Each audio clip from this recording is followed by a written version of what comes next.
All right, so today we're very excited to welcome woodworking master, rock climbing extraordinaire, Kyle Mills, who in his free time moonlights as a #1 New York Times bestselling author. So thank you for joining us today, Kyle. It's a pleasure.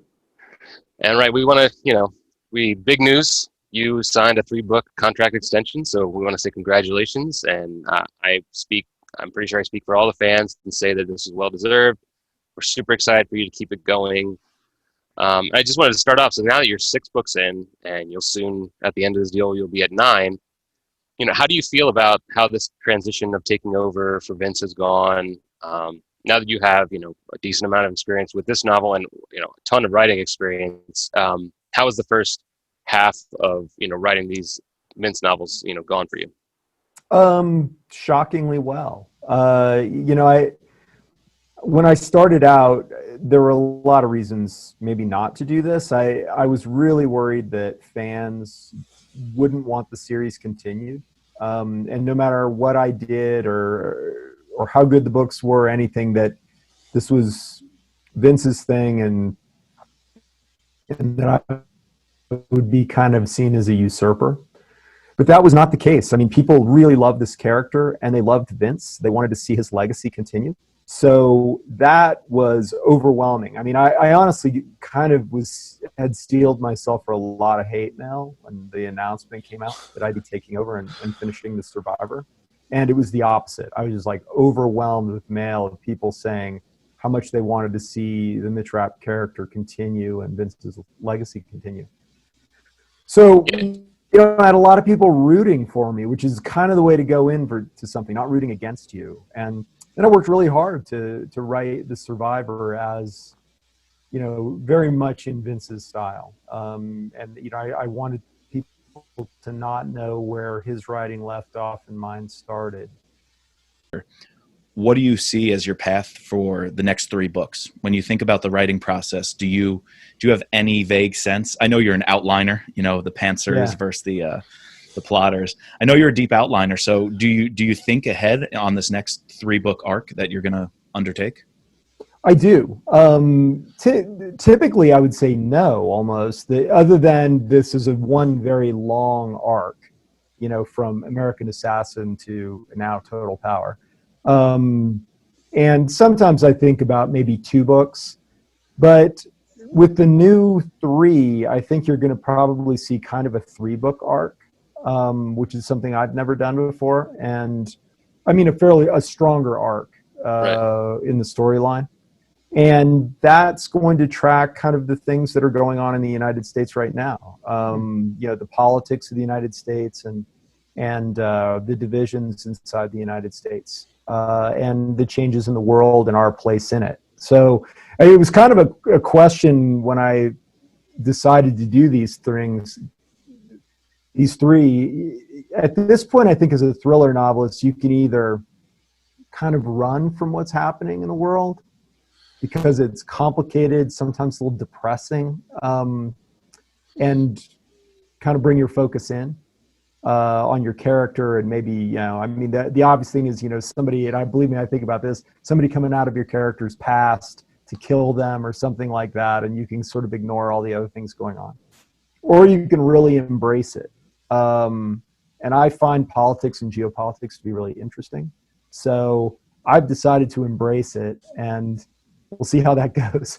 Because obviously people are, things are pretty polarized. You don't know how people are going to react to things, but I find what's going on in the world right now to be super interesting and what's going on in the United States right now.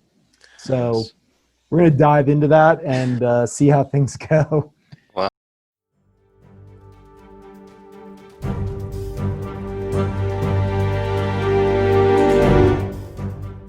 But have you ever considered down the road going back in time? Would you ever like to try something new and fill in gaps in the past from Rapp's story? Similar how later in his career, Vince did go back to American Assassin, come up with the origin. Maybe not something that intense, but is there anywhere in the earlier Rapp saga that you find you can plug in the future? Yeah, I mean, exactly what you're talking about. I mean, certainly the arc that started with American Assassin, went to Kill Shot, and then disappeared. I mean, it was pretty clear that Vince intended to go back to that at some point, because it just sort of ended. I mean, we don't know what happened to Greta. We don't know how he and Hurley became like really super close. They hated each other at the time. So there's a ton of stuff there, between Killshot and Transfer Power to plumb there. So it would be really fun to do that. And maybe someday I'll convince people to let me do it. We'll see. Well, the fans are behind you. Yeah, I think so. I think a lot of the fans would be behind it. A lot of them asked for it. So we'll see. I mean, believe me, I've promoted it and floated it by the powers that be, because I think it'd be really fun to write. I mean, essentially that's historical, be a historical thriller. That would have been like, the late 80s, early 90s. So. Well, this podcast is 100% behind you in that effort, for what it's worth. Well, we'll see. I think it'd be great. I mean, I'd love to take something that really happened in the past and then plug Mitch into it. So you'd be like the normal history that everybody knows, but then Mitch behind the scenes. I think that'd be super fun. Wow. That would be cool. Wow.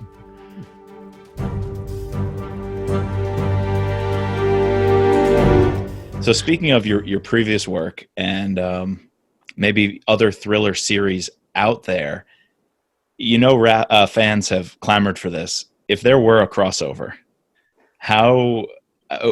who would you want it to be? Because I think I know the answer for myself and for many fans out there.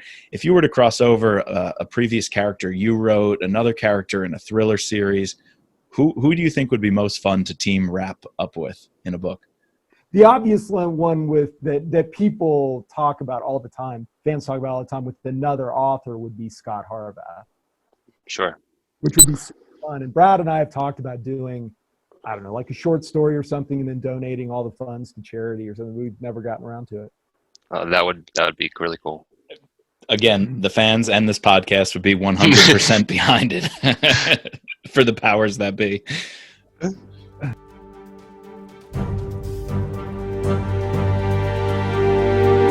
Nice. Which sci-fi topic would be more likely to make it into one of your books? Time travel, space travel, or alien contact? I think space travel, because, you got the Space Force now. So maybe, if it goes on long enough, it might be Mitch in space. Let's get hashtag Mitch in space trending out there.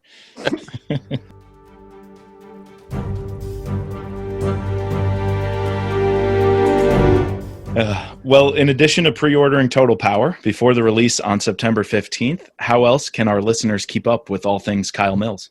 Where can they find you? You can follow me on Twitter or Facebook. Actually, I do Instagram a little bit now and then, and my website, just kylemills.com. There's email on there and stuff if you want to get in touch with me.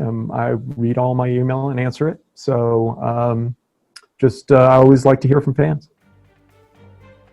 Cool. Yeah, we thank you for coming on. This was great.